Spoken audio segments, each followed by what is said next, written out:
Olá, telespectador da Band Piauí, estamos começando mais uma edição do Band Entrevista. E hoje o nosso convidado é o desembargador Erivan Lopes, presidente do Tribunal de Justiça do Piauí. Olá, desembargador, muito obrigado pela presença hoje aqui no Band Entrevista. Pois não, é um prazer recebê-los aqui na Casa da Justiça. Vamos assistir um breve histórico do presidente e em instante voltaremos com a nossa entrevista aqui no Band Entrevista, edição deste sábado. Desembargador Erivan José da Silva Lopes nasceu em Santo Antônio de Lisboa em 5 de julho de 1967. É mestre em Direito Constitucional pela Faculdade de Direito de Lisboa em 2015. Especialista em Direito Processual pela Universidade Federal do Piauí, concluída em 2002. E bacharel em Direito pela Universidade de Fortaleza, Unifor, 1989. Advogado inscrito na OAB Piauí de 1990 a 1996. Também foi promotor de Justiça do Ministério Público do Estado de 1996 a 2009. Chefe da Assessoria Judiciária de Gabinete do Procurador-Geral de Justiça do Ministério Público do Estado de 2000 a 2008. Foi também diretor-geral da Fundação Escola Superior do Ministério Público do Estado do Piauí de 2015 a 2007 e atualmente é desembargador do Tribunal de Justiça do Piauí, onde ocupa a função de presidente. Presidente, acabamos de conferir um pouco do histórico do senhor, mas gostaria que o senhor falasse um pouco mais de quem é Erivan Lopes e principalmente desde quando assumiu essa função tão importante, ser presidente do Tribunal de Justiça do Estado do Piauí. Fale um pouco sobre o senhor e sobre essa relação com o Estado do Piauí. Eu tenho a grata satisfação de, no tripé da Justiça, já haver ocupado os 3 polos. Eu advoguei por 6 anos, depois ingressei no Ministério Público mediante concurso, tive a oportunidade de trabalhar com os processos judiciais na assessoria judiciária do Procurador-Geral por 10 anos e estou há 9 como desembargador no Tribunal de Justiça do Estado do Piauí, 2 anos e 5 meses deles como administrador. Então, eu conheço a Justiça pelas vistas do advogado, pela vista do Ministério Público e agora também como magistrado. Bom, qual é o nível de demanda da Justiça do Piauí para que o nosso telespectador do Band Entrevista entenda melhor? Como o senhor encontrou o Tribunal de Justiça em termos de demandas judiciais e como está a situação hoje, presidente? Preciso fazer um esclarecimento inicial, que é uma distinção entre o papel do magistrado que julga e do magistrado que administra. A atividade fim do Poder Judiciário é prestar jurisdição, é julgar processo, é resolver conflitos, é garantir paz social. O papel do presidente do tribunal, do corregedor, daquelas pessoas que compõem a administração, é propiciar o juiz que está lá na ponta, que recebe o demandante por justiça, os meios para que ele possa oferecer uma prestação jurisdicional eficiente. Quando nós assumimos o Tribunal do Piauí, nós tínhamos a visão de que era preciso você ver os 2 lados da moeda. A forma de arrecadar receitas e racionalizar a administração dessas receitas para que elas alcançasse o máximo de eficiência. Na parte da arrecadação da receita, nós fizemos trabalho junto ao Poder Executivo, junto à Assembleia Legislativa, com toda a nossa equipe técnica, e conseguimos ampliar o valor do nosso orçamento, de forma a permitir que o tribunal fizesse investimentos em tecnologia de informação, em recursos humanos, principalmente, para que fizesse esse oferecimento dessa jurisdição no nível que nós pretendíamos. Fizemos também a parte da arrecadação própria. Para os senhores terem uma ideia, nós temos um fundo próprio, que é o Fundo de Reaparelhamento e Modernização do Ministério Público, que é gerido do Judiciário, que é gerido exclusivamente pelo Tribunal. Essa receita é própria nossa, ela vem dos emolumentos. Quando você passa uma escritura, reconhece uma firma no cartório, ele passa uma contribuição para o Tribunal, ou quando você ajuiza uma ação que paga aquela taxa judiciária. Nós saímos de uma receita de em torno de 3 milhões e atingimos hoje algo em torno de 9 milhões. Isso é eficiência na arrecadação das receitas. Mas nós precisamos ter também eficiência no gastar deste dinheiro, nos investimentos a ser feito. Nós observamos, por exemplo, que a forma em que a Justiça do Piauí estava distribuída era uma forma que implicava em gastar dinheiro com pouca eficiência. O que é isso? Nós tínhamos unidade judiciária, ou seja, comarcas, onde você tem um gasto mensal, anual de algo de em torno de R$600 mil, em que a demanda não passava de 200 processos.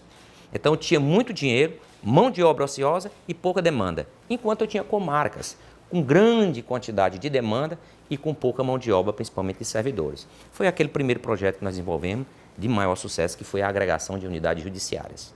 Isso permitiu que, com o concurso de magistrado que nós concluímos na nossa gestão, com o concurso de servidores que nós concluímos na nossa gestão, nós deixássemos um juiz em cada comarca e com um assessor que colabora com ele na atividade jurisdicional e com um corpo de secretários que também atendem nessa situação. Então, esse foi um projeto mais importante que, somado ao concurso de magistrados e à nomeação dos servidores, permite que hoje eu possa dizer que toda comarca do Piauí tem um juiz que responde por ela e somente por ela. Eu digo isso porque era comum, quando nós assumimos a administração, o juiz da Fazenda Pública de Teresina, por exemplo, um juiz com mais de 6 mil processos em andamento, responder por uma comarca lá do sul do estado, de Juboés, com mais de 900 quilômetros. Isso era um absurdo. Isso não tinha como se manter. Isso só foi possível com essas duas medidas casadas, que foi a agregação de unidades judiciárias e o concurso com a nomeação de novos juízes. Então, isso para mim satisfaz, porque quem vai ao fórum, o advogado, fica satisfeito, porque vai de segunda a sexta-feira e lá tem um juiz para atendê-lo. Gostaria que o senhor falasse também sobre a questão das semanas de conciliações, dessas ações que são realizadas, a fim de que muitas ações não sejam judicializadas, não é isso? Eu vou explicar, isso aí foi um projeto específico. Sim. Mas no desenvolvimento ordinário daquilo que o tribunal deve fazer, da política pública de oferecer jurisdição, nós, além da agregação das comarcas, da nomeação de servidores, da nomeação de juiz, de dar assessor como cargo de confiança de magistrado, que o Piauí não existia, só quem tinha assessor era desembargador, na nossa gestão nós oferecemos. Aquela pessoa com qualificação em direito que ajuda o juiz a minutar decisões. Nós tomamos outras medidas. Nós fizemos um investimento de 10 milhões em tecnologia de informação, fizemos uma licitação para a rede de transmissão de dados. Isso permitiu a implantação do processo judicial eletrônico em todo o estado do Piauí. Hoje, mais de 54% dos processos que entram no Tribunal do Piauí, eles são eletrônicos. O advogado não precisa vir para o pé do balcão, lá do escritório dele ele faz a petição e o juiz aprecia de cá. Isso foi um investimento importante. E nós fizemos também, além de oferecer recursos humanos, recurso tecnológico, era preciso cuidar da estrutura física dos fóruns do Piauí. Nós estávamos numa situação difícil, com marcas como Parnaíba, em que o fórum não tinha condições nem de salubridade de funcionamento, com marca como Picos. E nós partimos de um projeto, todos com recursos próprios desse fundo, e hoje nós vamos concluir a nossa gestão já com 11 novos fóruns, ou com reformas acima de R$1 milhão, ou inaugurados, com investimento da ordem de 10 milhões, como o de Parnaíba. Nós fizemos Parnaíba, fizemos Oeiras, fizemos Corrente, fizemos Elas Bom Veloso, fizemos Valença. Então, essa foi a parte do investimento. Mas tinha o problema daqui de onde os senhores estão presentes, que é o da capital. O Tribunal de Justiça do Piauí, além de estar situado num lugar em que o tráfego de veículos não permite um acesso, não tem como estacionar e nem há espaço para comportar os gabinetes dos desembargadores. Nós adquirimos, de seção do Estado, um terreno, um espaço muito bom. Os senhores podem conhecer no bairro São Raimundo. E fizemos esse projeto para os senhores verem, se quiser fazer imagem da maquete ali fora. Investimento na ordem de R$47 milhões e já chegamos a mais de 40% da obra. Então, nós fechamos recursos humanos, recursos tecnológicos e recursos e estrutura física para que o juiz possa trabalhar bem e o servidor trabalhar bem. A partir daí foi que nós partimos para os projetos especiais. Por exemplo, o nosso projeto de audiência de custódia, aqui de Teresina, é um modelo que é exportado para todo o Brasil. Nós fizemos parcerias. Nós vivemos de enxugar gelo, que os senhores da imprensa costumam dizer. A polícia prende e a justiça solta. Por quê? Nós observamos, principalmente eu que venho de Câmara Criminal, onde trabalhei por 7 anos, e fui coordenador do Grupo Monitoramento do Sistema Carcerário, que por trás da maioria dos crimes está o fenômeno da dependência química, das drogas. Então nós precisávamos sexar esse vício, né, que era redundante, que era o enxugar gelo. A gente prendia, soltava, o indivíduo voltava. Prendia, soltava. Fizemos parcerias com a Secretaria de Ação Social do Estado, com parceria com entidades não governamentais, que desenvolvem atividade de recuperação de pessoas com dependência química. E hoje o nosso modelo é muito simples. O indivíduo que é pego na situação de flagrante, ele é submetido à nossa audiência de custódia, ele passa pela identificação biométrica, para não ter confusão de A dizer que é B. Isso é modelo, só o Piauí tem. Depois disso, ele passa pelo exame de corpo de delito para saber se os direitos deles, de direito dele como preso, foram respeitados, se não houve tortura, abuso de autoridade. Aí é onde ele passa por um setor onde é elaborado um relatório psicossocial para saber quais são as condições dele, se a dependência química está por trás do crime que ele praticou. Quando ele sobe para a audiência de custódia com o juiz, onde o juiz vai definir se ele vai para o cárcere ou se ele vai para a rua, em liberdade, ou se ele vai para um tratamento desse, ele vai com um relatório assinado por psicólogo, por assistente social, que recomenda ou não essas medidas terapêuticas. Isso fez com que nós quebrássemos esse ciclo vicioso do indivíduo dependente químico, que pratica furto, que pratica uma extorsão, às vezes até dentro de casa, para obter o dinheiro para ir para o vício. Esse, para mim, tem sido um programa de sucesso, reconhecido nacionalmente. Nós temos outro projeto também, inclusive vencedor do Prêmio Novare, que é um prêmio concedido por uma TV nacional, junto com o STJ, que é o SAAB, Sistema de Avaliação Antecipada de Pena, que funciona aqui na nossa 5ª Vara Criminal. Como na prática ele acontece? Na prática é muito simples. O indivíduo que é condenado e vai para a execução da pena, vai para dentro do sistema, antigamente tinha indivíduo que cumpria a pena, passava a hora do benefício e às vezes ficava mais preso por mais tempo do que o fixado na sentença. Esse sistema, e hoje é todo eletrônico, ele prevê com antecipação, por isso que é SAAB, Sistema Antecipado de Avaliação do Benefício, qual é a data que o indivíduo tem direito à liberdade condicional, por exemplo.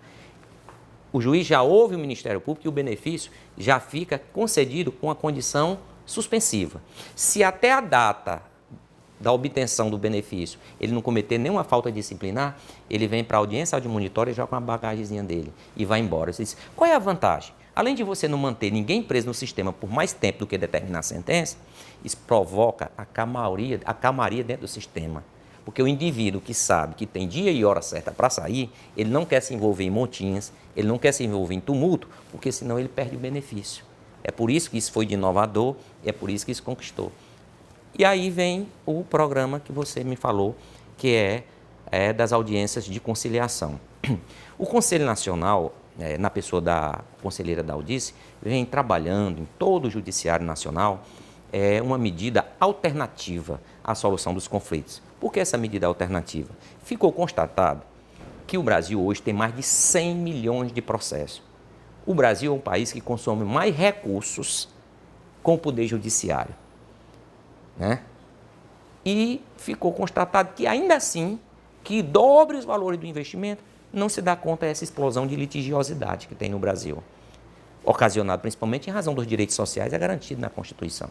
Pois bem, a gente precisa resolver isso. Resolver como? Impedindo que esses conflitos cheguem ao Judiciário.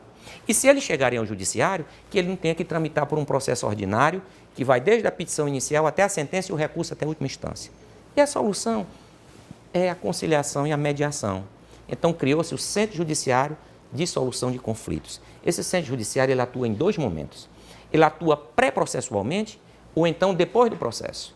Pré-processualmente, o senhor tem uma demanda com um vizinho, ao invés de o senhor procurar um advogado para ir entrar, que essa que é a prática atual, você vai ao nosso Centro Judiciário de Solução de Conflito, há um servidor qualificado, formado pela nossa escola, é 1 ano para formar um mediador e um conciliador, ele recebe, chama a parte contrária e ele tenta um acordo e nós temos conseguido êxito, muito bom nisso, e isso impede que o senhor ajuize a ação. E que esses processos não venham o quê? Tumultuar a situação da justiça e, quem sabe, até acumular nas prateleiras do tribunal. Nós recebemos, o Piauí tinha um Sejusc. Hoje nós temos 7 Sejuscs só na capital, né? E já espalhamos pelo interior. Picos, Parnaíba, toda a comarca, a nossa pretensão é botar um Sejusc. O custo do Sejusc é só qualificar um mediador, que é um custo barato para o tribunal, que trabalha como um colaborador. E este acordo que é feito perante esse colaborador, ele é homologado por um juiz. Ele tem força de título judicial e é exequível. O povo não queria as conciliações antigamente porque não tinha essa força. E o juiz, qual é o papel? Só assinar o termo de homologação. Então você não toma tempo com o juiz com isso. E os processos que dão entrada, manda para o Centro Judiciário de Solução de Conflito. E nós temos feito isso com parceria com as faculdades, aí onde vem a dupla aptidão. Por isso que eu sou fã desse projeto. É porque quando você leva para dentro da academia do direito, você transforma a cabeça daquele futuro operador do direito. Porque nós éramos treinados, eu, por exemplo, eu estudei praticamente só processo. Eu fiz processo civil, processo penal, processo administrativo, processo constitucional, depois eu fiz especialização em direito processual. O Brasil focou muito no processo e esqueceu a conciliação. Quando nós levamos para dentro das faculdades, o que é que acontece? O profissional do direito que sai de lá vai sair com o hábito da conciliação. Ele vem com a formação, com a convicção de que fazer o acordo é melhor, é mais barato, é mais eficiente do que litigar. Por isso que eu sou defensor ferrenho desse processo, desse projeto, e nós temos multiplicado ele por todo o estado do Piauí.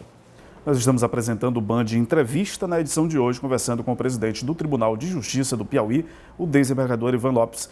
Em instantes voltaremos com a participação da jornalista Ana Paula Lima aqui em nosso programa.